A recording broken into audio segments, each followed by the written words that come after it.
Late Night with Ryan. Ding.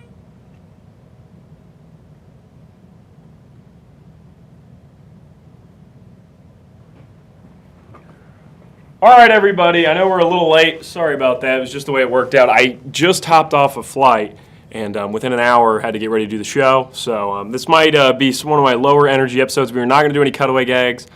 Jonathan is not here. There's a lot of things we will not be doing the way we usually do it, and it's literally just the way it worked out.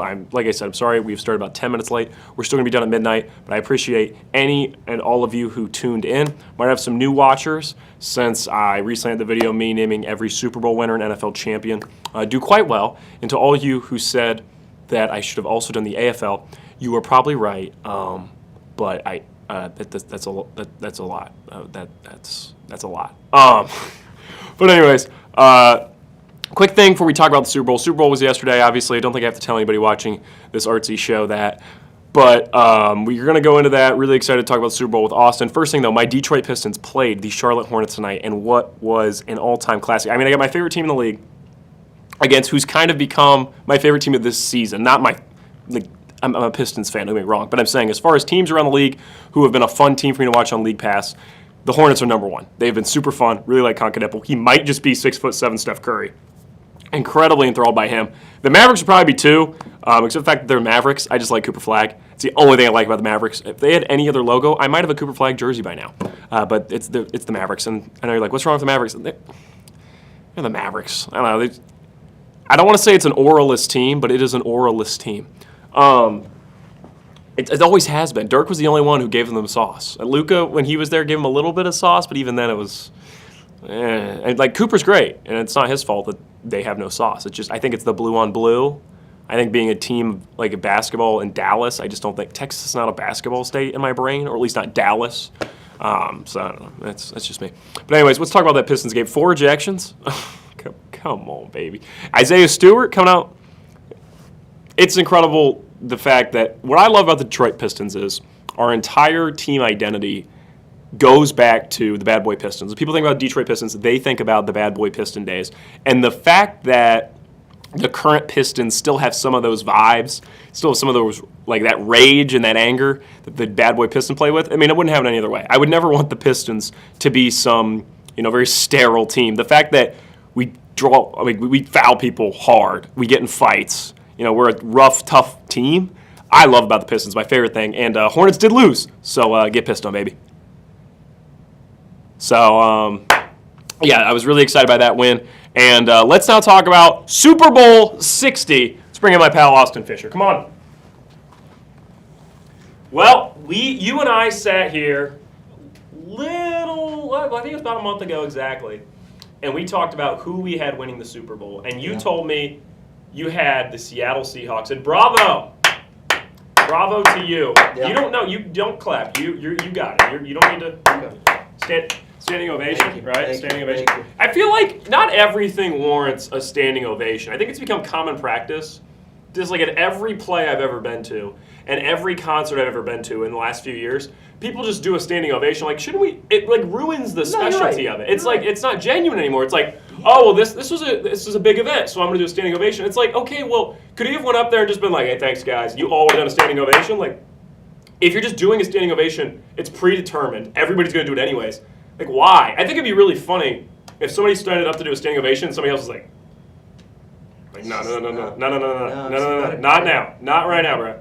I mean, that would really make me laugh. Yeah, that's a good take. I don't think that deserves a standing ovation because I was brutally wrong on the AFC side. However, picking the heaviest favorite. Do you have money on Kansas? You're watching this game. Yes, but I'm also very intrigued because a 23-0 team is about to go down, and that's a hell of a block, and that's unbelievable. But that being said, how much time's left? 15 seconds. Kansas up 3, shooting free throws. Probably gonna win here. But wait, who's undefeated? Arizona.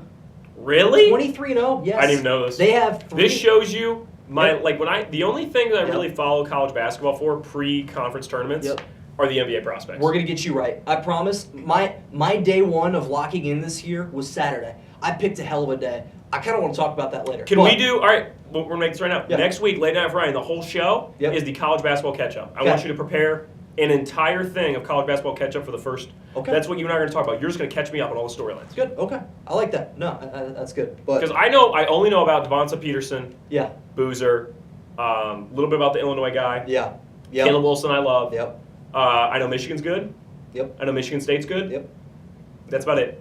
Okay. I have a soft spot for Illinois every year. That's fair. If you're a Big Ten basketball team, chances are I have a soft spot for you. This might be the year, since I had Sumo, this might be the year to have a soft spot for Illinois. They have the #1 offensive rating in college basketball. I think I'm going to take UNC to win the chip. That's where I'm at, just because I like Caleb Wilson. Okay.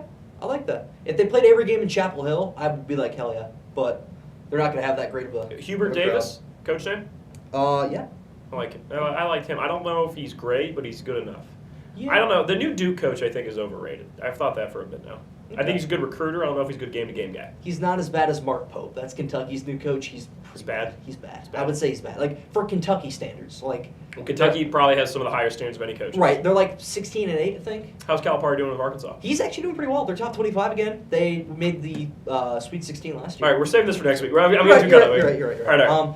But on the topic of that, I don't think getting that correct deserves a standing ovation. However, I do want to give my friend who is unnamed and has no idea that this is even happening a round of applause for my seat because he doesn't know. I thought that he got all the games He had right. a perfect brackets for the Did NFL he playoffs. submit it for like the challenge? I don't think so. No, but like I feel like a lot of people probably got that right. You know, the less teams in a bracket, the bigger odds you have. Like I was like top 400,000 probably, and I had the champion. But no, perfect from start to finish, game by game. If you put money on that, he probably wouldn't have to work for the last. If you put 30 just years what of his life. $10 Mhm. and you had strung together the entire wild card perfectly, Yeah. it's probably at least a couple thousand. Well, let's think about the. And then if you would underdogs. carry Yeah. that over Yeah. and put it on the entire divisional round, you probably are now in the 10,000 range. Like you're Right. probably doing your money, I would say about tenfold every time. But you could. Here's the thing: you could actually parlay everything to the point where like. X team loses in the wild card. X team loses in the divisional. X team loses in the NFC. Oh, okay, you're right. You could have made millions. He could have done all 13 together, and But I guarantee that would have made probably $1 million. Probably $1 million. Wow. Yeah. Wow. That's good to think about for next year. It really is. You So I just might do it that. a dollar Yeah. and do it all. Yeah. Yeah. It's a fun way to It look is, at it it. is. That might be a fun way to look. It's like every year with the NBA do a round robin. Yeah. I've told you that before. Yeah, it keeps it interesting, at least for the first round. Because usually the first round is kind of boring. There might be 1 or 2 upsets, but something to look forward to. Yeah. Cool. All right, now let's talk about. I have a list of things that I think we learned from the Super Bowl. I like to because I think the Super Bowl, an important aspect of the Super Bowl, is the things you learn because they're going to affect the next season. They're going to affect how teams look at the Super Bowl, how the NFL presents the product. Yes. How teams look at how to build themselves, how teams are going to draft. All of the things that you see in the Super Bowl are going to affect the future, right? Yeah. Down to the halftime show is going to affect what they do next year. For what it's worth, I felt like the Bad Bunny show is a success. I would agree. I think the controversy is somewhat like just being stirred up. Does that Yeah. make sense? Yeah. Like, I think people are like, oh, it's controversial, which then thus makes it controversial. Like, does that make Yeah. sense? People feel like that needs to be it's whatever. I agree. To me, I thought it was a fun show. It didn't really matter to me if it was in Spanish because I'm like, yeah, it was bumping. So he did tease me with Gasolina though, and then not play it. I was like, I know this one. Oh. I was like, that's not by him, but I want to hear it. And then Yeah. it was. I was upset though. It wasn't perfect for me because they didn't bring out Bruno Mars and then they brought out Lady Gaga. I very also mad. wanted Bruno Mars. I actually said to some people this morning, I was like, if they just did Bruno Mars for every halftime show, I don't think I complain. No, never. Anyone. Like, He's the legitimately. best male pop star of the last 10 years. Yeah. I think the only one you could argue is The Weeknd, but I don't think The Weeknd's really a traditional pop star. No, I would agree. He like kind of made his own genre. He became like the R&B guy. Like a rap and pop, you know. Yeah, and it's a little bit R&B. He does some jazz stuff. Like his is so unique. Bruno Mars is like, you were like, hey, what's the Michael Jackson of the 2010s? And they're like, this guy. That's to me Bruno Mars. I love the Bruno Michael Mars. Jackson of the 2010s is crazy. Am I Somebody wrong? asked- yeah. It's like Yeah, I the think you pop are. star. Yeah. You cannot put anybody on Michael Jackson. Taylor Swift's the only one you can really do. No, not even. Really. Somebody asked Gary Vee, because, and I know this is going to sound stupid, the person asking the question was obviously very, like, unaware of how big Michael Jackson was, but he's like, do you think I Shoot Speed will ever get to the popularity of Michael Jackson? If you really think about it, everywhere he goes, every country, there is a mob around him. And I'm like, okay, he is worldwide probably the most well-known streamer ever, I would say. But, like... Is he bigger than Kai Cenat? Yeah. Yeah, 100. Yeah, Kai Cenat's more just like. I think we're third, right?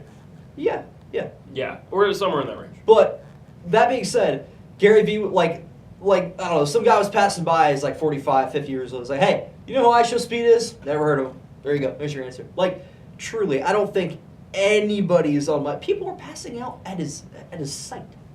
I've never I don't think we will be able to fathom that because we didn't grow up with it. You know what I mean? Yeah. It's one of those things where I don't know. I will mean, never attack Thriller's one of the most viewed music videos on Yeah. YouTube, Yeah. and it's 20 years after the fact. Yeah. It's also a banger. Yeah. People still love Michael Jackson music. That's like The other day, I heard Yeah. somebody humming. Your roommate, oddly enough, Huh? was humming the "Cooper DeJean Yeah. is not a safety." That song, Yeah.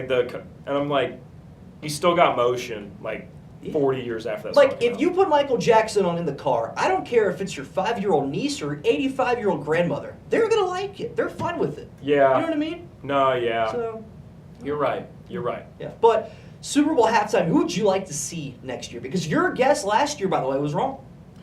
I'm starting to think. Okay, here's my thing. I would love to see Sabrina Carpenter. Yep. That was my pick for Yep. last year. I think it probably will just be my pick again this year. Okay. If it's not Odds for this went year, I'm up. done. I'm done picking. For what it's I'm done. worth, her odds went up, I think. Well, it's in LA. Yeah, yeah. She has another album now behind her. She's going to have another album by then, too. I think she's doing a yearly release thing. 'Cause Okay, I she's like at a- that. Right? I like that. My only concern with Sabrina Carpenter is, are they concerned having an overtly sexual overtone in her songs? Hey, Mom, what does she mean when she says, I get wet at the thought of you? Is that something the NFL is fearful of? I don't know, because I think the argument would be like, No. oh, well, the dancers are, Mhm. dancing provocatively. Yeah. And like, I think everyone on the planet would agree that when it comes to what people deem to be okay on television, Yeah. visuals being provocative are way less taboo Agree. than verbal. Yeah, agree. Because like on TV, if I just put women in bikinis in a commercial, it's no big deal. Yeah.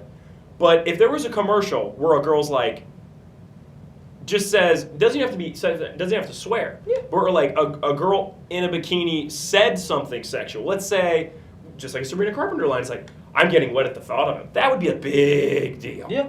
Yeah. Right? Whereas just a girl in a bikini is not really that big of a deal. Right? A man shirtless, not that big of a deal. No. Somebody dancing provocatively, not a huge deal. Someone saying something provocative, I think is a much larger deal I when agree. it comes to television. Yeah. So that's my fear. Is like Sabrina Carpenter, it's fine if she does a Juno position, but is it okay if she says some of the things she says? I think having Kendrick Lamar perform some of the songs he performed kind of gave me the framework for the future. And not to say they don't care as much, but they are much more concerned with the popularity of the figure than the subject of which they talk about. I think you're right. So- I would love for it to be Sabrina Carpenter. I think it would be a massive success. I do want to give a shout out to our boy, Cody Duckworth. He made a great suggestion today. Mm-hmm. Calvin Harris. I think it's exceptionally likely. Because in LA, they love to have all the different people come out and like cameo. They love doing that now. I mean, like Jessica Alba was a cameo. Alex Earl was a cameo. Cardi B was a cameo in Bad Bunnies. Mm-hmm. So it's like, how do you get a cameo for this next one? And Calvin Harris, all of his songs are like songs with other people. I don't know if he ever has like any individual songs. You know who this guy is? He has very big songs. He is never the big artist. He's always with someone. I think, let me look up his most played song. Yeah. For what it's worth, I mean, I think we're going to do a country show when they inevitably do a Super Bowl in Nashville. Yeah, but it's got to be Morgan Wallen if it's a country show, right? I think it'll be like the LA. Okay. They'll combine. Okay. It'll be like Okay. Morgan All right. Wallen, Luke Combs, Yep. Okay. somebody All right. else, All right? all Yeah. Maybe Yeah. Zach Bryan with him, Yeah. right? All right, We Found Love. He's on that. When I Met You in the Summer. Yeah. Bad song. I Yeah, think. yeah. Okay. How Deep Is Your Love? Is it like the ocean? That's one. Yeah. Oh, no. This is Baby. This is what you came for. Yeah, he's got big. I just want to say this right now. You ready? His top 10 most played songs on Spotify all have over 1 billion streams. Wow, I don't know this guy. That's because he's like a producer more than he is. Like, Okay, yeah, so he's like the, oh boy, why can't I think of his name? Oh, big producer, but like started making his own music for like the hip hop industry. Thinking Metro Boomin. Yes, yeah, Yeah, Metro Boomin's good. yeah, yeah. But yes, Yeah. kind of like that. Okay. I would like to see Drake for what it's worth. It probably won't happen. Drake's have had a bad 2 years at the Super Bowl. But he's like in the top 7 or 8 right now, most favored. And like I think What are the odds? Can you give me the odds? Yeah, I can look real quick. It's on DraftKings, I'm pretty sure, at least. No! I don't know if we'll be able to. It's probably not in American markets, but like it's Why wouldn't we be able to? Because it's a prediction? usually it's in Ontario, Canada only. And I don't know why. But it's weird. That's really odd. For what it's worth, I never would have guessed Bad Bunny because they usually try to do older artists. Yeah. I do think what's interesting about the Super Bowl is ever since The Weeknd, Mm-hmm. I think it's become more about. No, I wouldn't say that because 56 wasn't like this. Here's I just want. I'll say this real quick. This year, last year, I think kind of the Rihanna one, not the Usher, not the LA one, but the Weeknd one. Yeah. They're starting to be more about a visual concert that's shot almost like a film. Yes. Than it is about being a concert. And I think it's kind of weird because while I like it more, right? The Bad Bunny halftime show was awesome. I thought it was really cool, the camera work. We're doing dolly shots and shit. The MVP, by the way, for that entire thing was the guy pulling the camera guy through the maze at the beginning. Because what a stressful job. You trip over him one time, whole halftime show's ruined. Yes. That's a glue guy right there. Yeah. Type of guy you let date your gluiest daughter. guy. Type of guy you want first off the bench. But yeah. Yeah, man. No, I agree. Mm-hmm. I'm just saying, I think I don't feel bad for the people there because, I mean, obviously they watch Super Bowl, but I do kind of feel bad for people there. Yeah. Because I'm like, you did pay to watch Super Bowl, and then, like, the halftime shows for all the people at home. Yeah. Like, I honestly don't think there's people that sit at home that go, man, like, if Bad Bunny would have done it like a concert, right? Just him up on stage, couple dancers, smoke, lights, right? How many people are like, man, I really prefer we had some dolly shots here?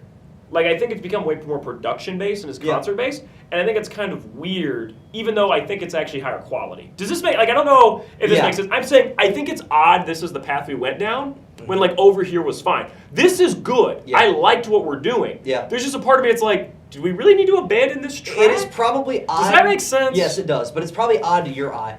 Versus, like, you think about it. Bad Bunny being, like, a Hispanic Latino artist, right? Like, that is... It draws a huge international audience. I also think, like, my sister, and this is no offense to my sister, Uh-huh. my sister probably thinks it's cool as hell. Yeah. The way they're doing it. And, like, I think to a person that's watching the Super Bowl for the halftime show, they prefer this model. Yeah. And, like, there's not too many people like me who, like, even I'm admitting it's cool. Mm. So it's like, I think the amount of people that it benefits is more than the amount of people that are like, it was fine. It's just interesting. What are the odds? Okay. This will shock you. This is FanDuel odds. I found this on Yahoo Entertainment. Number 1, by the way, on DraftKings and FanDuel, Miley Cyrus. In the Big 26. Wrecking Ball Big 26. Can you believe that? I'm kind of shocked. She sings Flowers, right? That's like her newer hit? Mm-hmm. Okay. Maybe. I mean, maybe. What's next? Cardi B at 2. That's not happening. No, absolutely not. No. If I think Sabrina Carpenter's too sexual, they're not doing Cardi B. Taylor Swift at 3. That's realistic. I don't think she cares to do it. I don't think so either. But, like, it's realistic. Yeah. Okay. Okay. Lil Wayne at 4. But hasn't he already... Was he with them at LA? I think he, like, cameoed or whatever. Yeah, I thought he was with Eminem. But Kendrick was with them when they did that, so it's like, yeah, it's fine. Okay. A$AP Rocky. That's just not happening. No, like, he's doing not big that. enough for that. No disrespect to A$AP Rocky. They're also not doing, like, a full rap show. No, I agree. Next one. Like, Kendrick was a full rap show, but his music was so popular at that time. Justin Bieber. No. He's Listen, too old for this. Hold up. We No. need to have a conversation. We need to have a conversation. Oh, boy. All right. If Justin Bieber did Beauty and a Beat at the Super Bowl, Okay. turned around saying Baby, Hang on. then turned around and did Eenie Mike Meanie, like, come on! He did, like, old Justin Bieber, and then he brought up, like, he had a song that was newer. Did he do the Love Yourself song? If you like the way you look so much, then you should go and love yourself? I don't know. I think he did. Yeah, he might have. God, I'm being so serious. Justin Bieber would actually be kind of fun. I think you're hating. I don't know if he can still sing his old I don't know. songs. I'm not hating. I like his old music. For what it's worth, I still listen to some Justin Bieber. I think the thing with Justin, I literally, okay, this is hilarious. We're talking about this. Yeah. Car ride over here, I was listening to Beauty and a Beat. Yeah. No, that's a good song. That song's fun. awesome. Yeah, it's a great song. Oh wait, he's sorry. It's like the Is It Too Late Now? Yes. And yeah. Love Yourself. Sorry is like what, 2016, 2015? Yeah, same as Love Yourself. Okay, yeah. And then he'd probably do Baby, Eeny Meeny, Beauty and the Beat. But there's a lot of content there. You're right. The thing is, for a Super Bowl halftime performer, we're talking so much about the halftime. This is fun. It's fine. For a Super Bowl halftime performer, you need to have a depth of catalog. You got to have a lot of songs, which I think is the only problem with Sabrina. Yeah, okay. It's like, I think realistically you'd want one more album from her. Yeah. Because it gets, like, I like the song Sugar Talking. Most people don't know that song. They're probably not going to bust it out at the Super Bowl. Like, you kind of need to have, like, 8 to 10 songs that are big. That was the nice thing with Usher. Is like, I think a lot of people, me included, are like, what's Usher going to sing? And they're like, shit, Usher's in this song? I forgot. Mm-hmm. Now, I've always said what would be an electric halftime show, and it would never get old, is if they just did Pitbull and Bruno Mars back and forth. Because Pitbull would be elite. Yeah. Pitbull and will.i.am, Yep. elite. Like, it would be untouchable. Everyone would have a good time. Yeah. I don't remember. Pitbull did the 2014 World Cup. And I don't remember who's doing it in 26, because keep in mind, it's in America again. But the opening game is in Mexico. So I don't know how they're going to run that. But I'll have to, we'll save that for next time. But Bad Bunny. It could happen. The That thing would is, they make sense, usually though. go for older artists, too, Yes. to get that depth of catalog. Like, the Bad Bunny thing is kind of a shift. They went for somebody, I think Bad Bunny's like 31. Yeah. He's much younger. True. So it's like, you know, I don't know what they're looking at. I think Sabrina Carpenter would be awesome. I think there's a decent chance. All the ones you read are... Bieber would actually be a great time. I cannot lie to you. I don't know, man. I don't know. If he was still like the innocent child that he used to be, then maybe. But like, he's done some pretty weird things in his life. I agree, So- but Miley Cyrus is the same answer. I agree. I don't know why she's up there. Why is she number one? To wrap out that list, by the way, J. Cole, Drake, Ariana Grande, and Harry Styles. Any of those names stand I out to could you? see J. Cole. Okay. People like the new album. Yeah. No Role Models would be easy. They're definitely not doing Wet Dreams, though. No. The thing is with J. Cole, and I like J. Cole, so don't misinterpret me. J. Cole's at his best when you're 15. Yeah. That is the most you're ever going to like J. Cole. How much does the NFL care to draw in the Oh, 15-year-old yeah. viewership? Yeah. So. Listen- No grown-ass man, like no 45-year-old dad is like, love J. Cole. Yeah. I like J. Cole. I never liked J. Cole more than when I was 15. Yeah. That's like the peak of his music. If you want your numbers up, though, Drake. Like I'm Sabrina speaking- Carpenter would be better than I'm Drake. speaking. So, Do you think that would do more numbers though? Should we go band for band? How many monthly listeners whoa, they have? whoa. Right now, Okay. Sabrina Carpenter is bigger than Drake. There's no debate this. Okay, I want to look up numbers. But that's all time what you're going to look at. No, I'm Because looking at people are playing monthly old listeners. Drake, but people are playing old Drake songs. I listen to The Resistance every week, maybe Sabrina every day. Carpenter 66.6 million monthly. Drake is 88.3. Okay, you're not listening to me. I I think am we should- saying to you, Okay. he has more depth of catalog. I haven't listened to a new Drake song on my own Mm-hmm. ever. I think Certified Lover Boy is the last album I've listened to any songs of, but on my own. I am saying to you, no, I take that back. Honestly, never mind would be it. Yeah. Right? Because I like the one with 21 J. Cole. Savage. Everybody likes on it. Oh, okay, yeah. What's that one called? The one with J. Cole? Oh, what was it called? Not the one with J. Cole. The one with 21 Savage.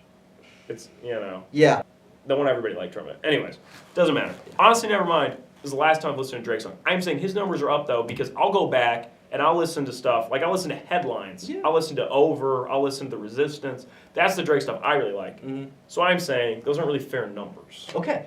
But you said depth of catalog is important, and I think I agree. He's got better depth of catalog. than All he Sabrina. has to do is play his I old 100% stuff. think he has better depth of And catalog than he's- Sabrina. yeah. But that's not. I'm not saying it's her fault. He's just. No, I'm he's not been gonna- around since 2009. I agree, but that's another reason to put him up there.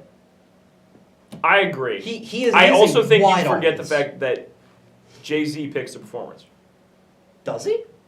You didn't know this? No. So back in 2019, the NFL signed a deal with Rock Nation. After the Maroon 5 thing was so terrible, they signed a deal with Rock Nation, Jay-Z's company, his talent agency, to pick the performers. So his first move was the J-Lo, Shakira one. Yeah. He then did The Weeknd. Okay. He then did the LA one. Part of the only reason I think we're doing more hip-hop stuff is because of him. That's true. Think about it, That's true. right? I don't think Bad Bunny ever happens if it's not J. Cole. You're right. Now, you know who signed Jay-Z, to J. yeah. Cole? Sorry, Jay-Z? Yeah. You know who signed to Jay-Z? The guy was just naming J. Cole. J. Cole's with Jay-Z's company. Okay. So he doesn't just pick people from his company. Bad Bunny's not Knowing with Roc that Nation. now, yeah, okay. I don't think Jay-Z wants to do Drake. I think. I agree. But like, in my lifetime, it has to happen just once. In your lifetime, Drake's only going to be relevant for like another 10, 15 years. You think? Well, his music will stick around. Yeah. But like I'm The saying, person. the other thing is I think we underrate, sometimes with like popular rap like this, we've talked so much about music, this is funny. The other thing with like popular rap is, I was thinking about this the other day, so like, there are rock songs from the 80s that have lived on forever. Yep. Right? Living on a Prayer Yep. is still known. Right? Kickstart My Heart is still known. Mm-hmm. There are pop songs from the 80s that were #1 hits nobody gives a fuck about now. Okay. Right? REM was very successful in the 80s. If I went out and played Losing My Religion in the hallways of a college, most people go, oh yeah, my dad likes that song. Yeah. Right? Mm-hmm. If I started playing Kickstart My Heart, some guys go, hell yeah. Okay. Yeah, true. Certain things, Certain genres are more timeless. not genres as much as just songs, things, but yeah, some genres, I'd say. But I'm saying certain things really live on and certain things do not. Like I'm saying, Rock the Casbah and Should I Stay or Should I Go, for some reason, have went through the depths of time. People still really mess with that. Okay. Right? Madonna has really managed to stay around. Yeah. People really still like Madonna. But there's stuff that just disappears. People don't give a fuck about anymore. There are, I don't know a lot of people that really listen to much Spice Girls now. Yeah. It's kind of a thing of the past. Okay. Right? Yeah. But Nirvana has really lived on. Yeah. People still really like Nirvana. So I just think that's interesting, given what lives on. For a weird period there, Linkin Park was kind of dead. People didn't really listen to Linkin Park anymore. Mm-hmm. Now there's been kind of this nostalgic push for that 2000s late grunge. Yeah. That Green Day, The Killers, Yeah. Linkin Park. We're putting a little bit of, it's kind of grungy, but it's also getting some rap in it. My Own Worst Enemies had a big comeback. People like that song now. Mm-hmm. Mr. Brightside had a massive comeback. Right. Okay. So I think Linkin Park's kind of back now. That type of stuff's back. But I'm saying, think about the 2010s, right? Yeah. Early on, what was big? Kesha, Katy Perry, Yeah. Taylor Swift, that pop sound. Bruno Mars was there too, right? Yeah. Yeah. That has become our generation's AC/DC, 80s rock. Okay. That's going to live on. You know what isn't? The late 2010s Migos. That has not lived on. And I still listen to Bad and Bougie. Okay. Yeah. But in general, yeah. nobody's playing Walk It Like I Talk It anymore. Even me, I don't listen to Walk It Like I Talk It anymore. Okay. Certain things just live on. It's going to be interesting. I think Good Kid, Mad City, and some of the stuff Kendrick's done, is very successful and it's going to live on. But I don't know how many people listen to Humble anymore. Yeah. The stuff that Kendrick Lamar's done has lived on. All Right, if they and To made Pimp a that, Butterfly, that whole that type of stuff has lived on way more than the Damn album. if they made that the NBA on ESPN theme one more time, just one more time, life would be a lot better. Hustle? No, sorry, Hustle? Humble? Why? You don't remember they did that in 2015? That was the theme song for the NBA playoffs that year. I do remember that. I remember seeing Badass. YouTube edits to it. That's how awesome. back in the day it was. It was Back in awesome. the day, I used to watch YouTube edits to songs. No, Not on TikTok, kids. That's like Fall Out Boy Centuries. That was the 2014 Oh. college football playoff song. Listen, if I'm an artist and I'm kind of in the middle, I am paying millions to ESPN to make my music the theme song for these things. I think they pick them, though. I agree. But that, you know how much that goes both ways? It helps the artist and I agree. it's just such a nostalgic feel. But and now, Grant, I'm just curious to see, in 15 years, are kids going to get nostalgic for Lil Uzi Vert? I don't know. I don't know if that will live on. Is EXO Tour Your Life going to be big in 15 years? Are people going to get nostalgic for Lucid Dreams? I don't know. Lucid Dreams is a huge song. Yeah. I don't know if Robbery by Juice WRLD is still relevant in 10, 15 years. That's what I'm wondering is God's Plan going to be seen as a classic of its time? Yeah. Or is God's Plan going to die? The way that there's 80s pop hit songs that are dead. Yeah, but there are hip hop Kate Bush songs. obviously had a massive song, right? Yeah. Running Up the Hill was big. I never knew anything about it until Stranger Things. Yeah. That saved that song from being forgotten. Yeah. There's going to be shit like that in the 2010s that we're yo, do you remember when everybody used to listen to I Spy? Yeah. And maybe I Spy dies. Maybe it doesn't. We'll see. Yeah. No, that song's a one time a year type of deal. But there are certain songs that Tupac had or Wu-Tang Clan had that get played today. by our Yeah, generation, like by Notorious. previous. Yeah. I truly think that there will be at least a song and artist that pushes into the future for like majority of these people. I think and I think it's probably the big three. It's probably J. Cole, Drake, and Kendrick Lamar. But it's naive to think that all of them are untouchable. It's true. Like It's probably true. one of them will die out. I think Kendrick will stand the test of time. Kendrick, you think? Yeah. He has a lot of lyrical depth. People will come to appreciate that. I mean, like Eminem's really lived on. People our age still like Eminem. Yeah, that's true. People still really like Tupac, right? You know what I mean? I just think it's interesting. Wow, we talked about music a long time. That was a good segment. Though. Yeah, I like fun. that. That was It was good. fun. All right, my pick is still Sabrina Carpenter because I don't want to not say it and then it ends up being her. But Calvin Harris would be interesting. I'm gonna go J. Cole just because of the information I learned the last 15 Thank you. minutes. So. I thought it made sense too. Yeah, no, I wouldn't be mad about that. All right, here's what we learned from Super Bowl 60. You can add anything if you Yep. like. Back-to-back years where good defense and this year's more coaching than last year. But good defense and coaching is more important than quarterback play. We have now seen back-to-back teams built around a defense and strong play calling beat teams that were built around a quarterback. Mm-hmm. Now, granted, Chiefs' defense was very good, right? Patriots' defense got better as playoffs went along. But both of them were heralded because of their quarterback play. The other team, it's like, can their quarterback keep up? And it didn't matter. So I think right now you look at the NFL, we need to look at which teams have really strong coaching and which teams have really strong defenses as to who is going to win. And the other thing is we've now seen, another thing we learned, offensive lines win championships now. Not they didn't before. But what was the best O-line in football this year? Seahawks were top probably 5 or 3. I think so, yeah. Broncos were the best. They nearly made the Super Bowl. Yeah. You know what? A lot of people are blaming the Patriots' poor play on the offensive line. Which is valid. Now I'm a Drake May lover, so we have to talk about this. Drake May played like shit. Drake May played bad. Yeah. There was no doubt in my mind Drake May played bad. Nope. It was another bad Super Bowl. Was it as bad as Super Bowl 53? Hell no. No. Hell no. I was upset with Drake because I'm honestly upset that he kind of got a stats pad in the fourth quarter, so people are going to look back and be like, I didn't play that bad. No, he did. He played very poorly. Last year's Super Bowl was like watching a drive-by shooting. This year's Super Bowl was like watching someone get waterboarded. Like, it was slow, and it took its time, and you thought it was going to be over, and then it's like, maybe there's a chance. No, it's still going. It's still going. Last year, it was like, oh my gosh, stop, he's already dead. Like, that was last Super Bowl. But it was kind of awesome because it was the Chiefs. This year, it was, and I saw somebody online say it was an Eat Your Vegetables Super Bowl, and it very much felt like that. It's like the Seahawks are just a really well-built team, and they got the job done. And so I think right now you should look at teams with strong receivers, strong O-line, good defense, and good coach. And you're like, well, shit, Ryan, that sounds like a damn good team. You're right. Here's the thing. I don't think the quarterback needs to be great. As long as he's above average, we're fine. Because Darnold played good. Darnold didn't play electric. Yeah. I mean, hell, the kicker almost won Super Bowl MVP. Unbelievable. It's awesome. Kenneth Walker III's re-signing, right? Say that again? Kenneth Walker III's going to re-sign, right? I know he's a free agent.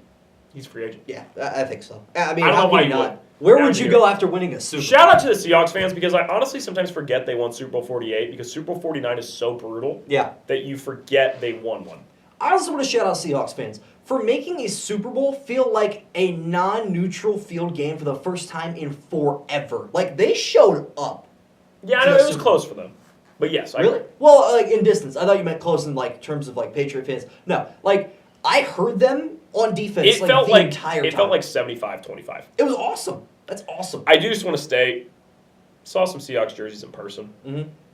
They low-key look like UFL uniforms did. Yeah, I can see it. And I'm not a fan of the I got Seahawks you. look. I want them to do the retro full-time. Get the bright blue, I like silver helmet, their blue. bright Blue green. and green. I don't like the current Seahawks uniforms. I used to like them. As I've gotten older, I think they look like they're meant for children. I don't think they look right on grown men. Okay. I think the retros. I saw some of the retro gear, dude. It looks so much better. Yeah. Seahawks, please just do the retros full time. There are 3 teams right now in the league where every single one of them should just make their retro look permanent, and it's Patriots, Broncos, and them. Actually, 4 teams. Jaguars. All 4 of them should make their retros permanent. Okay.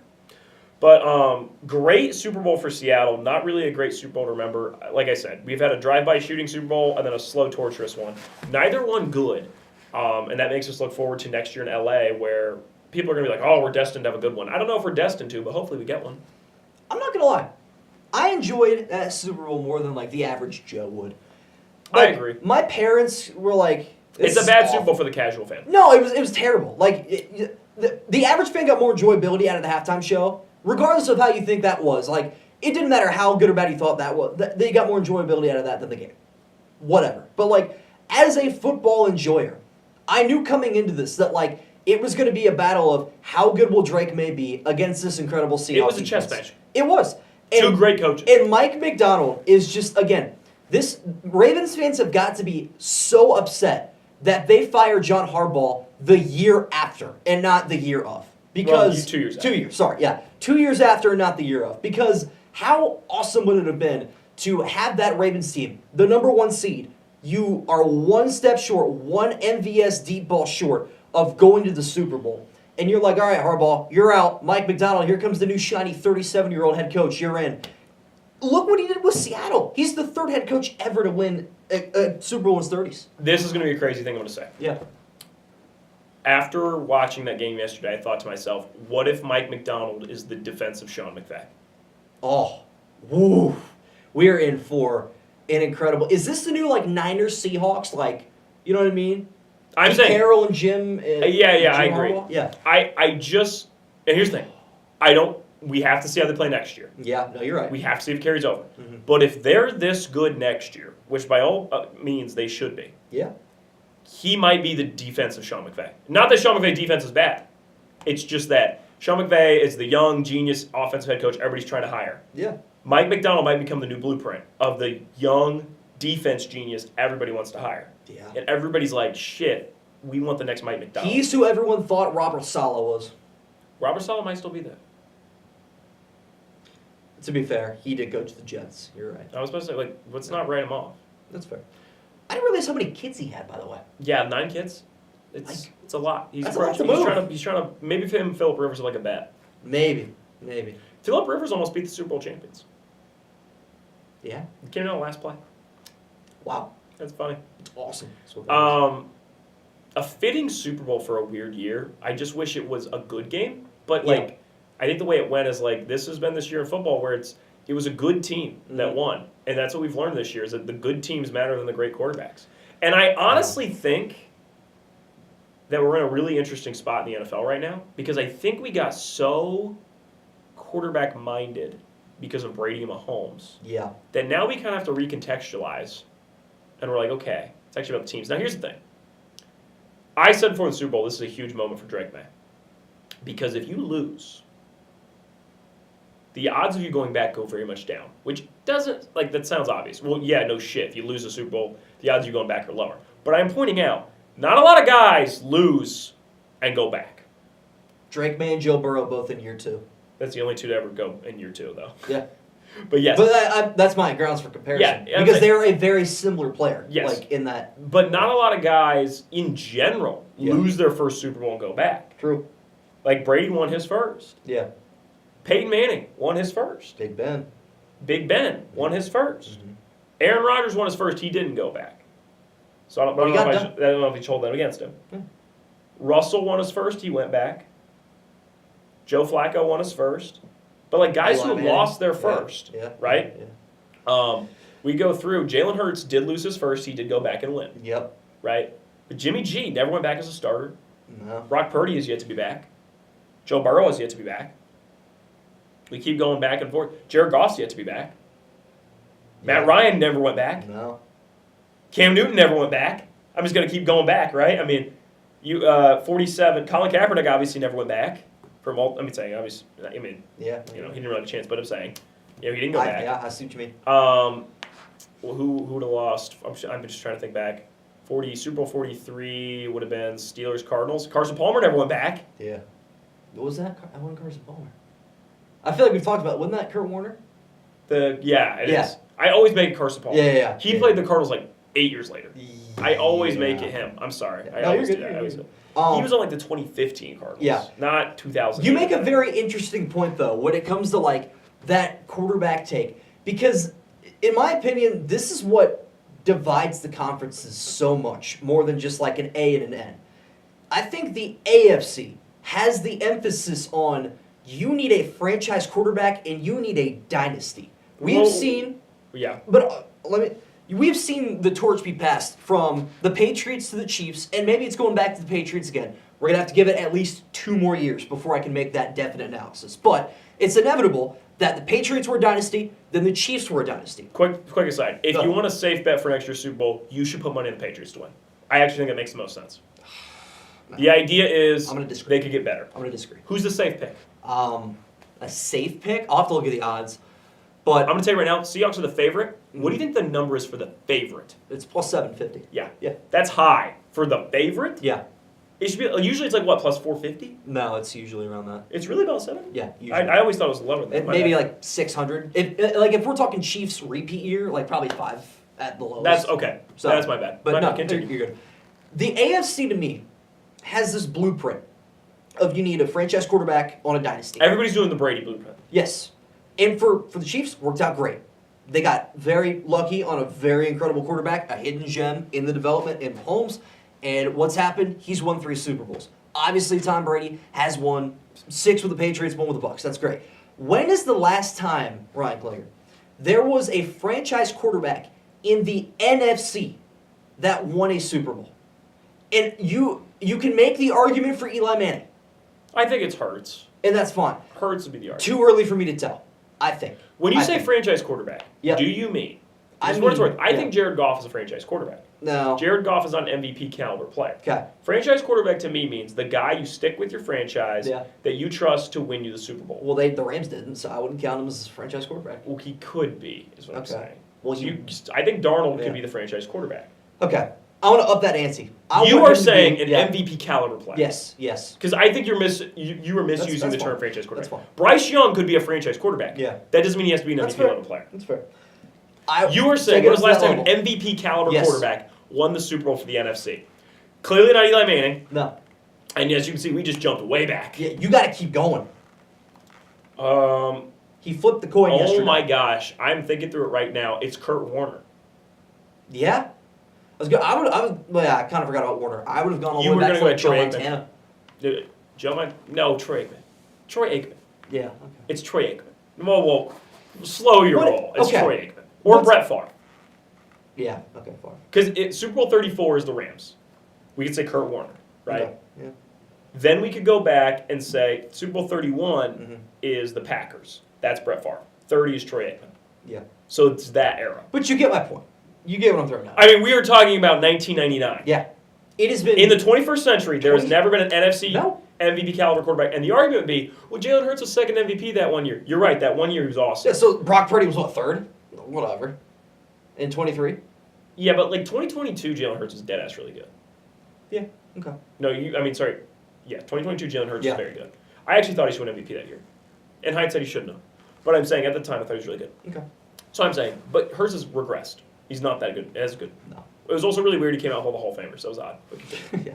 Really my point is, the AFC is in a problematic era for some teams. It is a hit or miss. There is no gray area where you bring in a franchise quarterback. You have a Lamar Jackson, Joe Burrow, Josh Allen, Trevor Lawrence, Patrick Mahomes, just to name 5. You just put Trevor up there. I'm going to throw Trevor up there right now because I think what Liam Cohen has going on in Jacksonville is going to build up to this point.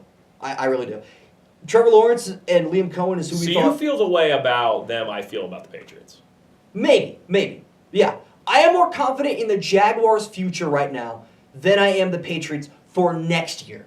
I don't know how I feel. Take. It is, but it's a take I'm going to stand by until the offseason, at least. I want to see how the draft goes because they don't have a first draft pick. But that aside, I think just throwing those 5 quarterbacks in there, you can even take out Lawrence if you want. The AFC's in a weird spot right now because only one of those guys every year can make the Super Bowl. And only one of those guys, well, I guess Burrow too. Only 2 of those guys have made a Super Bowl ever. Burrow did it once. I think Mahomes done it the rest. I don't want to cut you off too much, but I think what you're saying here, the Seahawks almost took the Niners blueprint and did it better. Yes.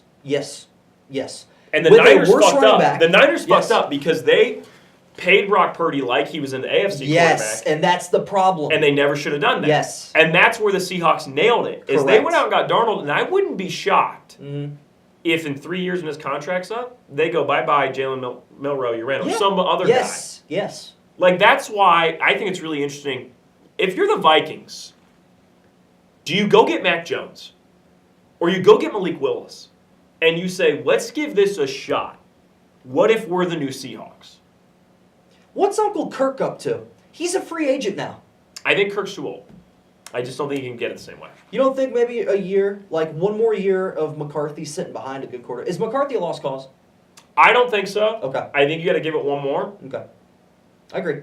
But I think Mac Jones is good. I think Mac Jones is good enough. If Darnold can be good enough to win the Super Bowl, you cannot tell me Mac Jones can't be. Because Darnold's lows were lower than Mac Jones's. There's no doubt in my mind. Yeah. Darnold's lows were awful. Yeah. Truly awful. Yeah. Okay. And I'm saying Mac Jones was never truly awful. Mac Jones has been bad. I don't think Mac Jones has been truly awful. Darnold was near Will Levis levels bad. Yeah. Not as bad as Will Levis. Will Levis is like a true low. Yeah. But yeah, I think you caught on to what I was throwing down there. I agree. The issue is each conference has to stay true to themselves. In my opinion, I like the way the NFC is being built. I agree. I think it's a better blueprint. But AFC's more marketable. Correct. 100%. I think NFC's for like you and me. Yeah, but AFC's for like for like my dad. And my team's in the AFC, which is the problem because here's the thing. You guys are built to be like an NFC team though. Because I think Shador's good, but I don't think Shador's an MVP. We are now, but here's the issue. We did the Brock Purdy thing 5 years ago, and we're still battling off of that. We tried to play the game with all the big boys. We're like, oh, look at Joe Burrow. Oh, Lamar Jackson. Oh, wait, Josh Allen. Mahomes, look at it. Deshaun Watson, come here. That was a problem on many levels, but yeah. Here's $250 million. That's the problem. Terrible move. That's the problem. You cannot build a blueprint off of just another team. The idea can be there, but you need to execute it. We started the show late. We might end late because we're going to talk about this more than 5 minutes. No. It's Super Bowl. I mean, we got to keep going. Of course. So, I 100% am with you. Yeah. And I think it's really fun where we're at. I also want to state, this is good for my Carolina Panthers. Yes, it is. Yeah. Because we have now learned that that Bryce Young not being an elite quarterback might be fine. Yeah. If you can be just good enough, we can do it. And we have an elite wide receiver one. We just need that defense to be better. You know what else is another thing we learned from the Super Bowl? This is next to my list. Defensive tackles might be just as important as edge rushing. Oh, 100%. Yeah. But I don't think they're valued that way. No, they don't get paid like even a tenth as much. Derek Brown might be the best defensive tackle in the league. He's up there. Okay. He's in the combo. Yeah. Okay. Could the average person name you 5 defensive tackles? No. I guarantee. How many edge rushers can the average person name you? 5? Probably, yeah. Probably T.J. Watt. Yep. Myles Garrett. Yep. Micah Parsons. Yep. Nick Bosa. Yeah. Maybe Joey Bosa. We live in Ohio, so let's take him That's out. fair. Yeah. Who would the fifth be? Give me a second. Probably Crosby. Yeah, probably Max Crosby. Or Hutch. Aiden Hutchinson. There you go. Those guys are stars. Yeah. You don't see the defensive tackles on the commercials. No. See the edge rushers. But DTs, very important. Beyond important. Jalen Carter, stupid important for them last year. Corners, big reasons teams won the Super Bowl. My goodness, man. Devin Witherspoon played a fucking incredible game yesterday. Shout out to Christian Gonzalez. Is he technically a linebacker or a corner? He's a corner. Witherspoon? Well, they were having him come in and sack him. Yeah. Well, it's a corner blitz. That happens. I know that. I was just like, he's bigger than I realized. It got to a point in that game where the Seahawks realized how flat-footed the Patriots were on offense. They were just like, hell, we'll send 6 at them. Why not? And it was they couldn't handle it. It was great. Also, there were plays, I will say, we talk about Seattle's offensive line. There were plays, this is why Kenneth Walker did deserve the MVP. There were plays where like the Patriots offensive line the Patriots D-line flat out beat the Seahawks O-line, and Kenneth Walker's like, oh, Madden juke, and I'm gone. Yeah. Like, there was a play in the Super Bowl. He should have lost 2 yards. You know what I'm talking about. Yep. And he literally just went left, right, juke, and got awesome. 12 yards. I was like, oh my gosh! He juked the guy into a block. It was incredible. He played a great game. Yeah, it does not MVP. matter that he didn't have a touchdown. Christian Gonzalez is awesome. Literally a blank check. He's so good. Yeah. He is. I just want to say, people are always like, oh, the Panthers have J.C. Horn. Christian Gonzalez is better than J.C. Horn. He's like had half the experience of him. Yeah. No, I mean, I wonder how many pass breakups he had in that game. Christian Gonzalez next year might already be the best corner in the league. It's him. He might be 2 right now. Who's number one? I feel like you have to say Surtain. PS2. You have to say Patrick Surtain. Yeah. He's lights out. That's fair. But like, Gonzalez makes the wow plays, and he makes guys just shut down. That's fair. I mean, Christian Gonzalez is a truly special player. Yeah. All right. Other things we learned, right? The offensive player of the year has now went to the Super Bowl back-to-back years, not played that well, and won. Yeah. Okay, that's a good point. I didn't think about that. I thought of all these myself. I'm very proud of them. There you go. Okay. Except the D-line one. I did see a tweet about that, but the other two I thought of. Mm-hmm. For what it's worth, my bets last week got shelled. I just want to throw Yeah, that mine out. too. I mean, like... I had everything on Patriots. So if you had anything Patriots or anything anytime touchdown, sorry. Terrible betting Super Bowl. No, but hey, the under hit, I did predict that. Yeah. I figured it'd be a very defensive. It's like I was saying to somebody, I was like, the NFL never wants it to be a low-scoring Super Bowl because it's bad for betting. They're like, not if you play the unders. I'm like, no. I'm like, you guys understand me. You can't bet a guy to not have a touchdown. Yeah. So naturally, when a game is low-scoring... You got to be weird to do it, but you can. Yeah. And it's like the NFL naturally, when it's low-scoring, greatly hurts the betting market. Because people are going to bet anytime touchdowns, first touchdowns, scoring. When the games don't score well, there's just naturally less money going out. No, that's not true. They make more money. Correct. The betting books make more money. I'm saying for the fans, betting, there is going to be less bets. Because you cannot tell me. No, it's a chronic illness, and I guarantee that Super Bowl had more money on it than ever before. Next year will be exactly the same. Really? No matter the result. Okay, that's fine. Yeah. But, no, I like your point, though, the Offensive Player of the Year thing. I think... It's interesting, isn't it? It is. It's a stigma. It has to be. I mean... We've now seen it back-to-back years. We have. And who is... I'm trying to remember who was Offensive Player of the Year in 2023. Oh my gosh, it's 3 straight. McCaffrey? Well, they didn't win. But McCaffrey played well this Super Bowl. Yeah, he did. He did. So maybe you need the Offensive Player of the Year to play poorly so then you can win. Yeah, maybe. McCaffrey needs to play worse. Yeah. It's on him. It's all his fault. Yeah, I don't know how deep of a meaning that'll have, to be honest with you. Like, I think it's a coincidence. It probably is, more or less. But it is interesting. I think the idea would be the Offensive Player of the Year shows that this team has a major talent. Mm. That's not just the quarterback. This was, to me, a quarterback versus a great team Super Bowl. I said that, and I needed Drake May to play a great game. I needed Darnold to play a poor game. Yeah. Darnold played fine. Drake May played bad. They lost. Embarrassingly. Yeah. So you need, you don't need. But Drake May made the best pass of the game, though. Yeah. Drake May still looked like Drake May at some points. Do you think Drake May is going to go back to the Super Bowl? It's too early. I gotta sit with that for a little bit. I think a lot of people online saying this was the 2022 Boston Celtics for him. I agree. I find it hard to believe he played that good throughout the year and he is not going to maintain. Okay. Yeah.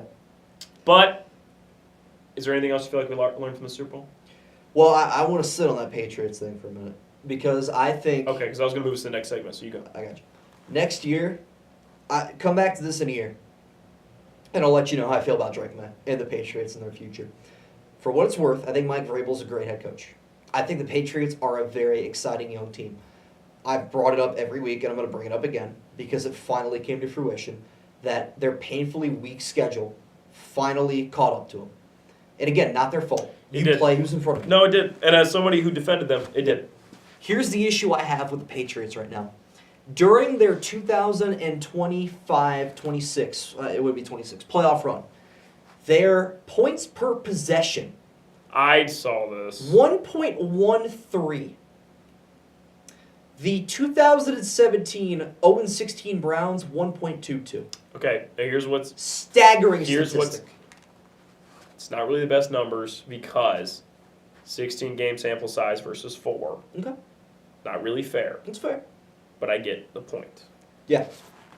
But even if you have a quarter of the emphasis. They also played the 4 best defenses in the league.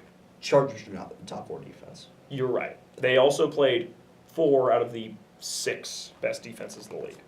Yeah, I would. The last 3 games they played were against really good defenses. I won't disagree. Chargers probably 6 or 7 best defense.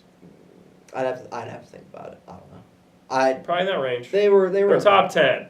Okay, that's fine. The other ones are probably the best 3. Yeah. Texans, Broncos, yeah. Seattle. I'd say are probably the top 3. Okay. Probably Texans 2, Seattle number 1. Would probably we just end on. I still think Houston's defense had a historic year. So if they were the best, and then Seattle's too? That's fine. Yeah. That's fine. Point is, I get what I'm you saying, in their defense, Mhm. the 0-16 Browns played, 10 16 different teams. Defenses. They Yeah. didn't play 16 defenses. You had to play some teams twice. Yeah. 13 defenses. There you go. Sure. Yeah. I get what you mean. So, I mean, like, in that, I'm saying, in that point, like, a little different. But yes, I get your point. I think next year when they have to play a first place schedule. They now have to play again.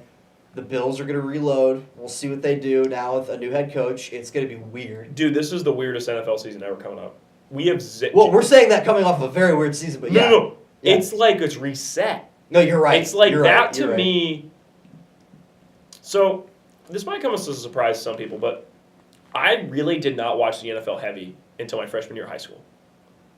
I was like that until, I would say, my 7th or 8th grade year of middle school, really. That's earlier than me. Yeah. I mean, like, I watched the Super Bowl. I had takes. I watched some games here and there. But the way I am now, I watch every week. I talk about it all the time. It's Yeah. become my favorite. That was really in high school. That took over. That's fair. And I remember lamenting how much fun it was for me. Like, I still watch the Brady era, don't get me wrong. I still watch those Super Bowls. Mm-hmm. The first Super Bowl I really remember watching, was 47. I faintly remember watching 47. 48, I clearly remember watching. 49, I clearly remember watching. I really remember 50 for obvious reasons. And then everything on past that very clearly. But I remember saying what was really fun about getting into the NFL at that time was that it felt like it was a new era. That was, one era was ending, a new one was starting. I was watching Brady and Breeze, these guys that I would play with on Madden and would watch their games when I was younger. And then these new guys were rising up, like Mahomes and Allen and Lamar. It feels like we're at the part of a new era once again. Not that Mahomes and them are done. It's not what I'm saying. But they're now at the middle point in their careers. They're no longer the young guns. Mahomes, Allen, Lamar, Burrow, these guys are established. Yeah. Right? So now we're seeing a shift. Their coaches are out. They're getting new coaches. I wouldn't be shocked if Burrow within the next year or two is on a new team. Right? You're seeing some shifts. We now have these new teams that are coming up, right? The Patriots would be an example. The Bears, the Seahawks. We have these new things, these new teams moving in. And so we're kind of, it's like the end of the Clone Wars where we kind of got to reset the galaxy and how, the political power of the galaxy. And I always think it's a really fun point. And this Super Bowl, to me, felt like the era shift. Okay. There's no Mahomes, Lamar, or Burrow in the playoffs. Yeah. Allen gets eliminated before even the AFC Championship in a weird way, right? It was a really weird Super Bowl, not really a great Super Bowl. It's like, was 59 the murder, and then 60 the case is finally closed, and now we're in a new era, right? Yeah. Because I think this might be part two if their careers are a trilogy, right? The Mahomes, Allen, and them. Yeah. That was part one. Now we're in part two. Mm-hmm. So I'm interested because it looks like the way part two goes is we went way too heavy in quarterback play, and now we have to rebalance with strong defenses and head coaching and offensive lines. And then maybe part three, due to this being too high, it'll rebalance with quarterbacks being more important. You know what I mean? It's always ebb and flow. Yeah. So I'm saying I'm really interested to see what the NFL looks like next year because I think this is the hardest it's been in a long time. Yeah. Just to look ahead because we don't know what these teams are going to look like. No. There's a world where the Bills win 15 games next year and Joe Brady's the answer and Allen wins MVP and they're the favorite. There's a world where they win 7 games and it's all falling apart. Yeah. The Chiefs could be back and booming. The Chiefs could be worse. The Ravens have the same thing as the Bills. The Bengals could get rid of Burrow, right? So we'd take all those 4 away. The Niners, you could tell me the Niners win the Super Bowl next year. You could tell me that they're a bottom 5 team. I'd believe either one. Yeah. Right? Sure. Brock Purdy just finally shits himself. It's over. Yep. Right? He just throws the ball too many interceptions. They're done with him. Okay. Or Brock Purdy plays elite. He's top 3 in MVP voting, and they're a favorite to win. You can tell me either of those. You can tell me the Eagles shtick ran out, Nick Sirianni's done, Yeah. or that the Eagles are back to being a contender. I believe either one. Yeah. And I think that's really interesting where we're at. Mm-hmm. And I'm very excited for next year and what I think is going to be a kind of a new, like a new starting point for the NFL where we're at. And so I ask of you, what I like to do every year, I like to make a big Super Bowl prediction the day after the Super Bowl, before the season starts, and then before the playoffs. And then, the goal would be with each one, you get closer and closer to what it ends up being. Yeah. So last year, at this time, I predicted Bills over Commies. By the beginning of the season, it became Bills over Lions. And then by the playoffs, it was Patriots over Bears. I was pretty close by the end, but before it was not close at all. I always like to go more absurd with my Super Bowl picks. Okay. Would you like me to tell you who my Super Bowl pick 1 year out is for Super Bowl 61? I'm excited. We'll go back and forth, but go for it. This is probably my craziest one I've ever done. Okay. And I'm going to explain as soon as I do it. Okay. For Super Bowl 61, my year-out prediction is Bears over Titans. I knew Tennessee would be in there. All right. Okay. Can I? Yep. Go ahead. Very similar. Yeah. Titans show every single sign that you want to see. We have not one, but 2 head coaches who were poor before. They need to redeem themselves. But they were good, pretty good at where they're at, for what it's worth, right? Saleh had good signs. Daboll had good signs. This is where they put it all together. Cam Ward, a quarterback going into year 2 that had a good but not great rookie season, can now show everyone that he is legit, right? The Titans have some of the most money in the entire league to spend in free agency. Number 1, I think, yeah. It is eerily similar to last year's Patriots. Eerily similar. Last year's Patriots were a game away from having the number 1 pick. Yeah, they were. Right? The Titans won 4 games. They got almost an entirely new head coaching staff, have a quarterback that is underratedly good, looking to prove himself in year 2. Now, the problem is their division is better. But if you are believing the Titans are going to be a Super Bowl contender, you are believing the fact that the Jaguars will take a bit of a step back, and that, I know you looked into my soul when I said that, and that the Texans are going to fall apart, which I do. I do think this is the last year of Stroud and Houston. I think he's done. I think the Colts, we're both out on the Colts next year. Yes. It was a fun run. I think Steichen's probably done too. I think it's probably a poor year, and they all go, well, thanks for the memories. Yeah, no. He and then they draft a quarterback. That's probably what they'll do. Okay, all right. Maybe Arch Manning. Maybe look at Arch Manning. That'd be fun. That's what I predicted last year. Maybe it'll just come to fruition a year later. What I am saying is the Titans, while it is a crazy pick, I think it could happen. I really do. Okay. Who do you have winning that, though? Or are you getting Bears. Okay. I had Bears. The Bears show all the signs of what you want to see. Okay. People are saying they're a regression team, and they're wrong. Because regression team is usually a team like that's players are old. Yeah. The Bears are stupid young. True. All their best players are young. Yeah. Okay. Or maybe you're like, oh, Montez Sweat isn't young. Okay, fine. He's in the prime of his career. He's like 30. That's fine. Yeah, that's what I'm saying. Yeah. It's like almost all their best players. How old's Bynard? Kevin Byard? Not that old. That's what I'm saying. Like, probably 2017 he was drafted. If people are comparing them to the commies, I'm like, you're on drugs. They're nothing like the Commanders. The Commanders were stupid old. Bobby Wagner's like 40. Yeah, like we all know the Commanders are old. Don't do this. I mean, no. Yeah. The Bears are not old, and their offense is stupid young. We know this. Their offense is not old at all. Right. Okay. They have a coach going into year 2 that blew me away year 1. Yeah. Caleb Williams could improve next year and be incredible. He could stay the same, and I'd still make this pick. Okay. Because could Caleb Williams Yeah. win the Super Bowl with the Seattle Seahawks? I think so. Yeah, I agree. Okay. Yeah. So could he win it here? Yes. It is a team that I think is built a lot like the Seahawks. And so if we're going with a team with a good defense, a good head coach, they need to improve their offensive line. But if you're going with those things, the Bears fit the mold. They do. Now, who's their offensive player of the year candidate? You need a better season from one of your receivers, and I don't think Rome Odunze's that level. Really don't. You would need like a big year from him. Maybe Luther Burden. Colston Loveland 20 touchdown season. Maybe Colston Loveland. That'd be awesome. Just becomes a new Travis Kelce. That'd be sick. I would love that. Yeah. So I'm saying I believe the Bears are going to win next year's Super Bowl. The logo came out. I actually made this prediction last time I was laying in bed, and I thought, who am I going to say? And I really thought about it, and I was going to do Bears Patriots, and I'm like, that's not interesting enough. I'm going to go all in on the Titans because I truly do believe there's a chance there. So I'm going to say Bears over Titans. Probably the boldest I've ever went. Logo comes out today.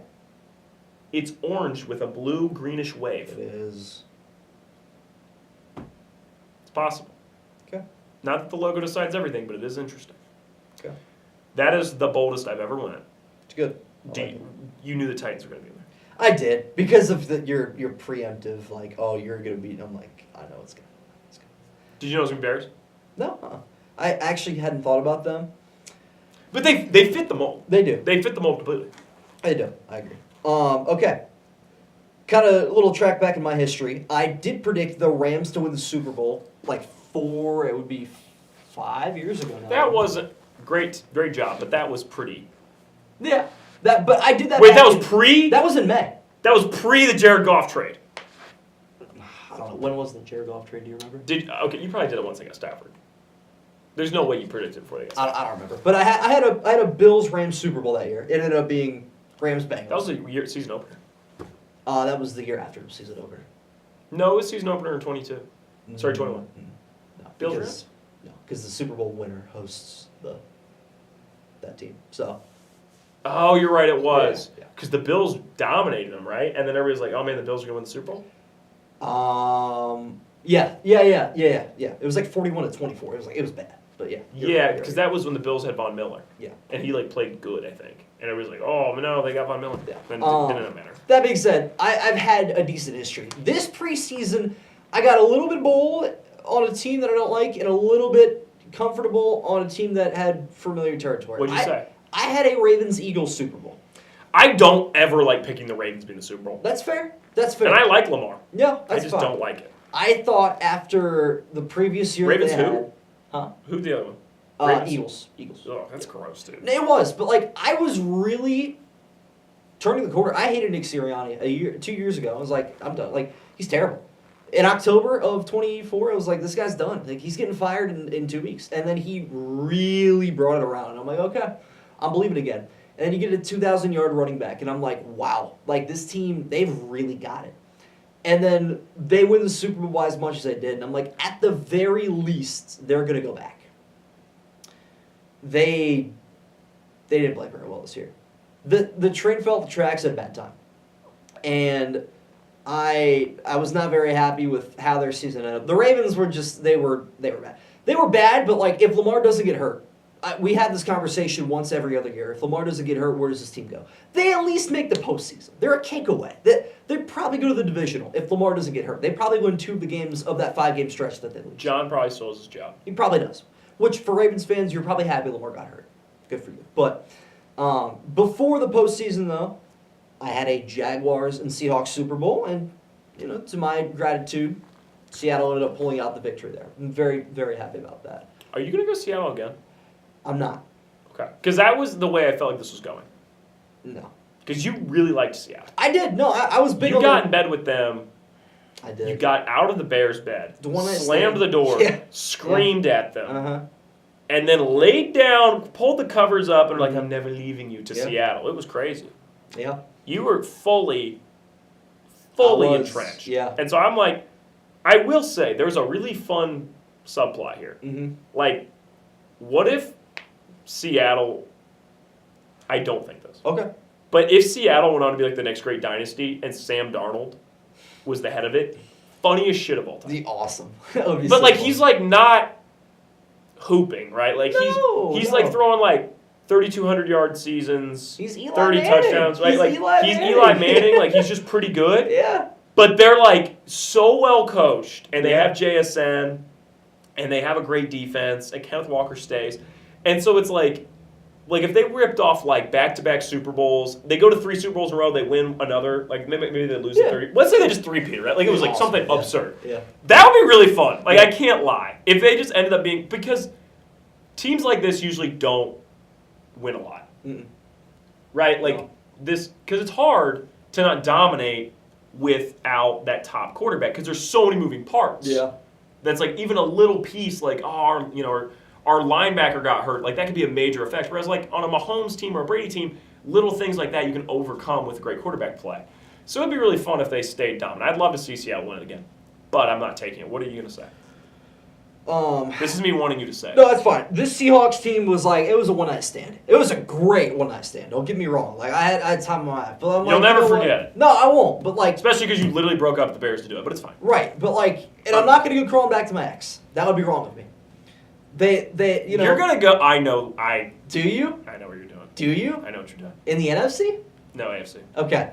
I know exactly what you're doing because you got your eyes on a beautiful, long-haired blonde. Oh, yes, I do. Yes, I do. Yes, I well, do. my AFC team is You the know, back Jacksonville in Jaguars. college, everybody was in love with her. Yeah. They all forgot Yeah. about her. Yeah. You know, we all graduated, and Yeah. then somebody was like, "Holy shit! Look at her Instagram." Yeah. And we were like, "Whoa, we all forgot about Yeah. her." Yeah. And you're like, "Yeah, how did we ever?" And then everybody's wishing they asked her out back in college. Yeah. She's married to some absolute loaded guy. You know, they got beautiful kids and go to Cancun every month. You're taking the Jaguars I am. AFC. Yeah. How quickly we forget that he was the number one quarterback prospect since Andrew Luck. How quickly we forget. Now, in the NFL, that doesn't mean as much as the NBA. The NBA is usually spot on with, like, hey, this is a big prospect. And they usually hit, like, 90 times out of 100, if not more. The NFL, it's more like 65 I to think 70. it's like 80 because Zion really lowered. Yeah, okay. Are we ready to give up on Zion? Are you No? I'm out. Okay, fair. That being said, 1.3 seconds. Trevor Lawrence was a quarterback that was really significantly held back by his surrounding cast. And I'm not just talking about his offense or his defense or the stadium being named Trevor Banks Stadium for a game in which they lost to the Deshaun Watson Cleveland Browns, which is hilarious. I forgot about that. But his coaching was awful. Terrible.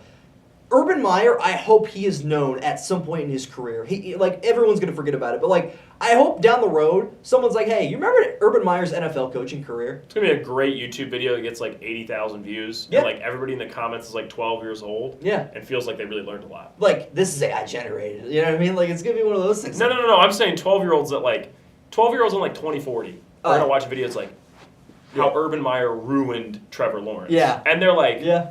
they don't know much about Urban Meyer because it's like 2040. And they know he's a good coach at Ohio State. Their dad talks about him. Yeah. And they watch it, and then they're like, dude, did you know he went to the Jaguars, like, sucked? Yeah. Kind of like how kids our age, if you tell them Nick Saban on the Dolphins, they're like, oh, yeah, I forgot about that. Yeah. Yeah. Continue. That being said, I think Doug Peterson too. That was not a good era, but Yeah, he has found his bread and butter with Liam Cohen. This is insane. This Jaguars team came virtually out of nowhere. I had them as You and I both have AFC South teams in the Super Bowl. That's awesome, by the way. First of all, Very fun. That's sick. Very but fun. I said this year they would make it in that postseason, and they were. You know, I'm happy they lost in the first round because draft pick thing. That's the one area that I'm like, I don't know how to feel about it.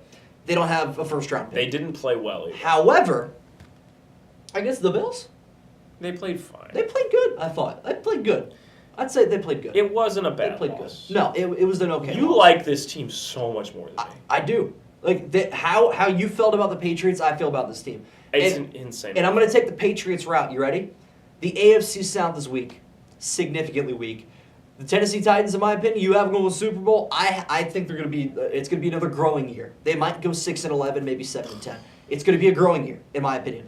I don't think Cam Ward is on Drake May's level. I was more confident in Drake May coming off his rookie year than I am with Cam Ward. Probably I am twice too. as much. No, I am too. Okay. Yeah, Yeah.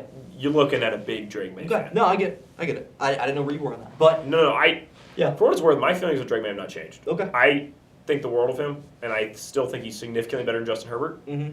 And I think that anybody that's high on the Chargers for next year is on crack. I know Yeah. they have Mike McDaniel. I think they're going to win more games. I think they're going to be a popular pick for the Super Bowl.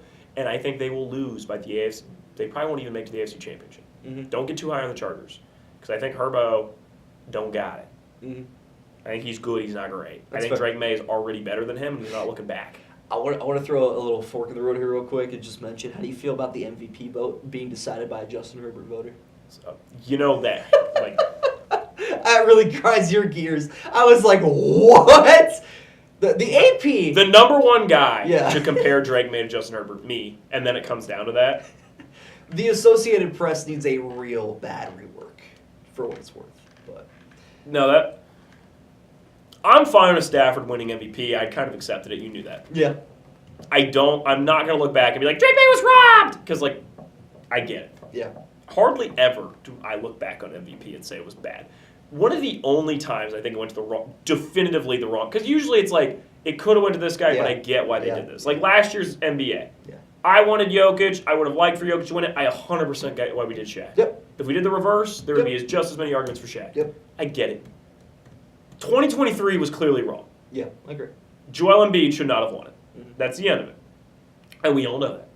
But, like, people act like every year it's a big damn deal. It's like, I think, like, it's very rare that MVP truly goes to the wrong person. Yeah. Continue. Sorry, Who's winning? Who's the NFC?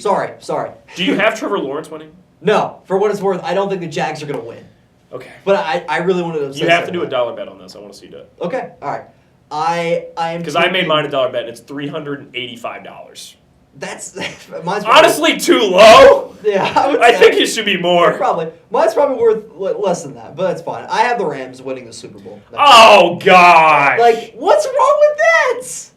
Okay, let me dive a little bit. You do something cool over here, then you're doing dumb shit over here. Whatever. They're man. not going to be as good. They're going to be worse. They regress. They have regression signs. You know they do. They do, but like. Just because you have how long can Matthew Stafford keep going out there when he's made out? He just won an MVP. He's 37. He is 37. Yeah. He's a guy. Listen, NFL quarterback years are like I would say like 4/5, 5/6 of NBA player years. You have to take that into account. You can be an NFL quarterback in your early to mid 40s. You can get away with it. It doesn't happen often. It's not always pretty. You can get away. You're right. Like quarterback in the NFL, it's unlike any other position. Yes, you can play a lot longer. It's weird, and I think this was the best. If he was a 37-year-old edge rusher, we'd be like, why is he on the right? roster? No, I get that, but like, I'm not even sure if this was the best Matthew Stafford season. To be honest with you, he might have had a better year one of his years in Detroit, and obviously nobody was paying attention because the Lions. He had Calvin Johnson then. Right. He's had some Puka damn Nacua good and receivers. Devontae He's Adams. had some damn good receivers. Which is why I'm very confident in them still. I trust Sean McVay more than I trust like half of. He is the best coach in the league. He's the best coach in the league. Again, I think coaching matters a lot. Andy Reid, Bill Belichick. Again, we've talked about it time and time again. At least on the AFC side. Now the NFC, I would say, is less like that, but it. No, I think it's becoming. It is becoming like with that. Mike McDonald and now Sean. Correct. Yeah. Dude, I can't lie to you. If we got another Rams Seahawks NFC championship, it might happen. I'm telling you, it's becoming. It might be the Seahawks and Niners like. Legion of Boom, Crabtree, we might get that for 3 years in a row. And as an AFC fan, I'm cool. Crabtree was good. I don't know why he got some hate this week. He was. People were hating on Crabtree. I'm like, that was good. He was. But that Colin Kaepernick, Alex Smith era Niners is so forgotten about. Yeah. Those are fun, good teams. Frank Gore, man. Frank Gore, Alex Smith, and then Colin Kaepernick, and Crabtree. That was a fun era of Niners football that I think is kind of forgotten. Yeah. It's really weird. The Niners, they're like always good, but never good enough. Yeah. Because like the 2019 Niners were a completely different team than the 2023 Niners. Yeah. That was like Richard Sherman and Elijah Mitchell and Debo was a running back for them then. I don't even think he was like utilized that heavily. No, he was like a specialist. 21 was his running back here. 22 was when he was big wide receiver for them. Sorry, 23 he was wide receiver for them. Yeah. He was doing well. It was 21-22 season that he... Brandon Ayuk, I don't think was on the roster then? Yeah, he was. He was? Since 21, I'm pretty sure. No, I'm talking about 2019. Oh, 19? Was he? Yeah, I'm saying like... Yeah, I get what you mean. When they went to the NFC Championship in 21, who was the quarterback? Jimmy G in 21? Did they go to the NFC Championship in 21 and play the Rams? Yeah. No, it was Purdy, remember? Because... No, it was Purdy in 22. 21, they might have had a bad year. Yeah, 20... No. Did they have bad years in 2020? Because they had a bad 2020. They did. They were injured that year. And then 21, I think they had a decent year. But it wasn't Purdy yet. Because Purdy came in 22, and they went to Super Bowl with him in 23. Because they draft Trey Lance, and he starts in 21. Yeah, but he started 3 games, got hurt. Their backup got hurt. Purdy came in. He got hurt. Remember, it was Josh Johnson playing in the NFC title game? Against the Rams? Yes. Yes. Yeah. So, yeah. Did Purdy start all 22? Yeah, I think. No way. What did they do in 22? He 100% kept the starting job. We have to be forgetting a year, like 2021. No, I think we have 21 wrong. There's no way. No way. All right, after an underwhelming... Okay, so They went 13-4 in 2022. I remember thinking they were really good that year. Yeah. What? Okay, so 21, they went 10-7. I think this is Brock Purdy's first year starting. No. They had Trey Lance sit for a year. Yeah. That's where we're messing up. Yeah. They had Trey Lance sit for a year. Behind Jimmy G, right? Yes. Okay. That's what it was. Okay. They upset the Green Bay Packers 13-10. Yeah, Jimmy G was starting. Yeah. Yep, Jimmy G was starting. Yeah. Yes. They went to the NFC Championship. Jimmy G loses. Then 2022, they start Trey Lance, the rain game against the Bears. Bears beat them. I always remember Justin Fields sliding through the rain. Yeah. I remember that game very clearly. And then Trey Lance gets hurt. Brock Purdy, because I knew Purdy started in 22. I just knew it. Yeah. He was a rookie, right?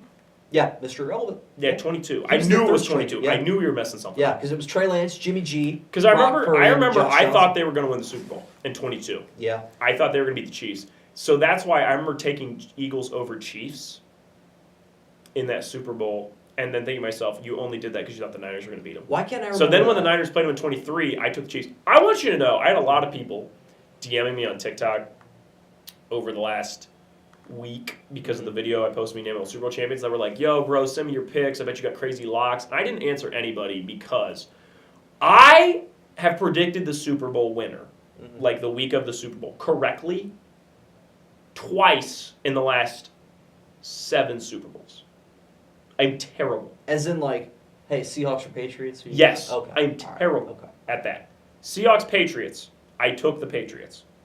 Last year, I took the Chiefs. Year before that, I took the Chiefs, which was right. Hooray. 57, I took the Eagles. 56, I took the Bengals. 55, I took the Chiefs. 54, I took the Chiefs. So bang, I got 2. 2 out of 7. That's awful. So that is why I didn't answer anybody, because I didn't want anybody to waste their money on me. So. I'd have to think about it. I don't remember exactly. 53, I had Patriots, I think. I didn't feel strongly about 53. 50, I'm going to go to reverse. 52, I had Patriots, I think, again. 51, I had Falcons, so I think that's why I predicted Patriots in 52. Gotcha. And then I think that's why I believed in them again in 53, because I was just like, I'm not betting against them now. Yeah. I was like, yeah, they lost last year, but I don't care. They'll probably win this one. I'm about 50-50. 51, I had Falcons. 50, I obviously had Panthers. And then 49, I believe I had Seahawks. 48, I don't even think I made a pick. I was, 9. So I think I just remember watching Russell Wilson. When we were younger, Russell Wilson was portrayed as the guy.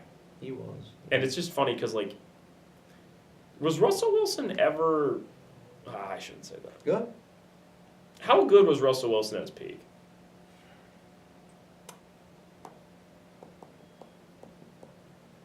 I think he was pretty good. Yeah, but how good?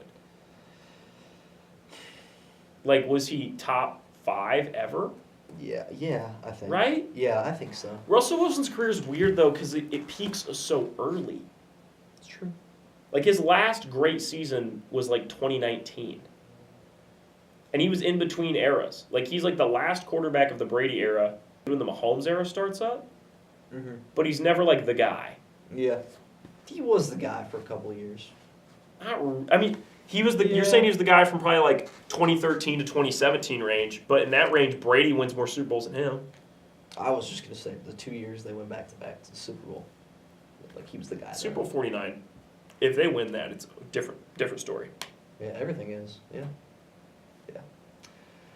But yeah, I think Russell Wilson's good. He's a Hall of Famer. Yeah. I like Russell Wilson. Don't get me wrong. It's just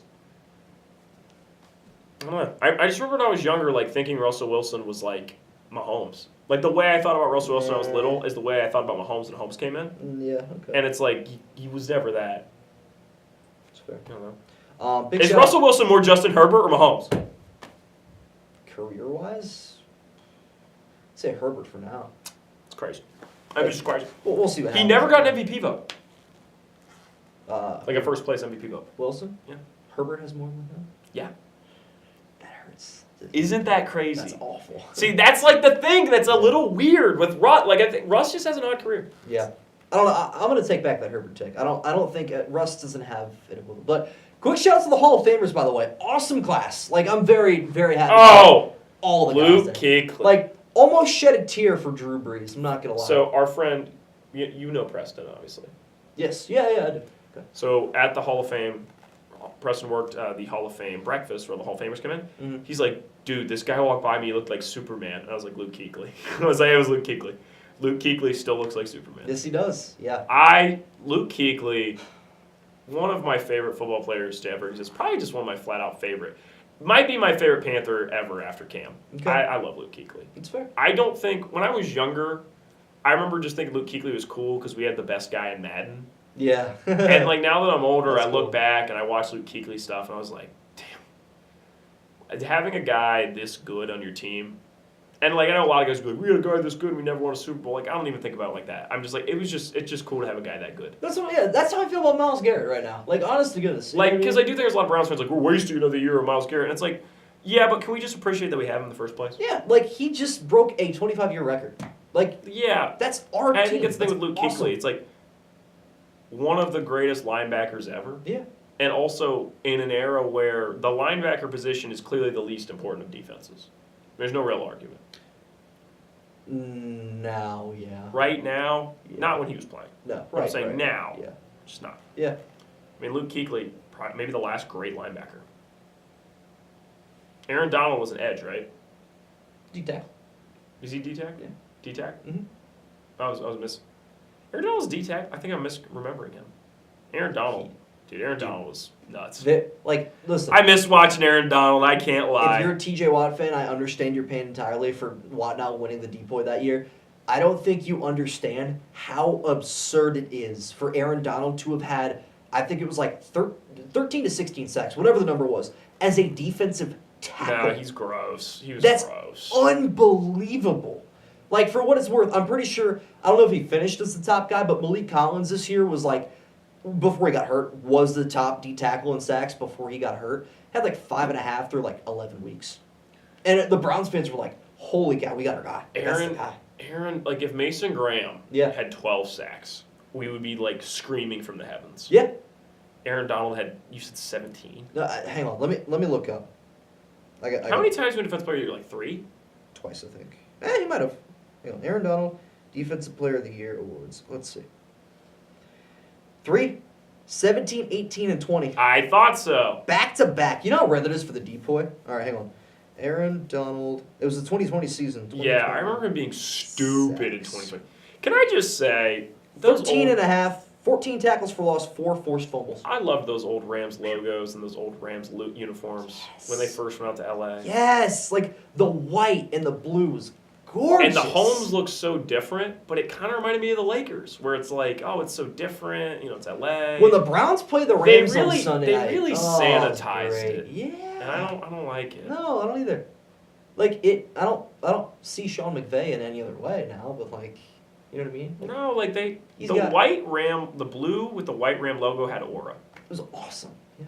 It was cool. It was like a 3-year stint though. Like when they first moved to LA, because before that there was like the brownish tan. Yeah, that sounds good. That reminds me too much of Jeff Fisher and Rams fans. And know, that's a like, St. that's Louis not- era more. Yeah, that's not good. It's not good. But like the yeah. yellow and the blue ones at home were good.